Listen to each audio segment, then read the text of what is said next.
মিরপুর আদর্শ উচ্চ বিদ্যালয় সাবেক হেডমাস্টার খুরশেদ আলম ও ভারপ্রাপ্ত হেডমাস্টার নূরে আলমের রেষারেষিতে ছাত্রদের মাঝে উত্তেজনা বিরাজ করছে, ফলে নষ্ট হচ্ছে বিদ্যালয়ের শিক্ষার পরিবেশ।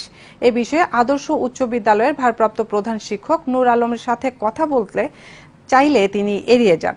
বিদ্যালয়ের সভাপতি মোহাম্মদ কবির হোসেন মিল্টন বিদ্যালয়ে শৃঙ্খলা ফেরাতে সবার সহযোগিতা কামনা করেন।